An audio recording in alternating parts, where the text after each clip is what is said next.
আল্লাহর কসম সে নামাজ পড়ে না। হ্যালো গাইস, এতদিন কিন্তু আপনারা আদনান হুজুরের স্ত্রী সাবিকুন নাহারের কিছু কথাগুলো শুনেছেন। তো সেই কথাগুলো আপনারা কিন্তু অবশ্যই জাস্টিফাই করে দেখেছেন কার কথাগুলো সত্য ছিল।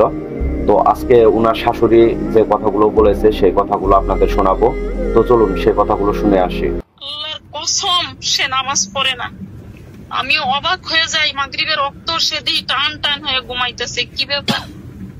তারপরে সেই এশা রক্ত ওইটা তিন রক্ত 4 রক্ত করবো, কোনদিন আবার ফজরের রক্ত ওইটা 3 রক্ত 4 রক্ত করবো। সারা দিন কুমিরের মতো ঘুমাইবো, সারা রাত্রি মোবাইল নিয়ে বসে থাকবো। আর আমার মেয়ে। তো গাইস, দেখলেন আসলে এই মা নিয়ে যা শুরু করছে, তাদের মা মানে মহিলা মানুষ কতটুকু জঘন্য হইলে আসলে বলে না মা দ্বারা নিয়ে কেমন সেটা বোঝা যায়। কথাটা আসলে বাস্তব, ঠিক আছে। এতদিন নিয়ে একটা নাটক করে গেছে, তার সাথে সাথে এখন মাও আসছে নাটক করতে। তো এর একটা সুষ্ঠু তদন্ত হওয়া দরকার, তাহলে হয়তো বা বেরিয়ে আসবে আসল সত্য ঘটনাটা। সবাই ভালো থাকবেন, সুস্থ থাকবেন, আল্লাহ হাফেজ।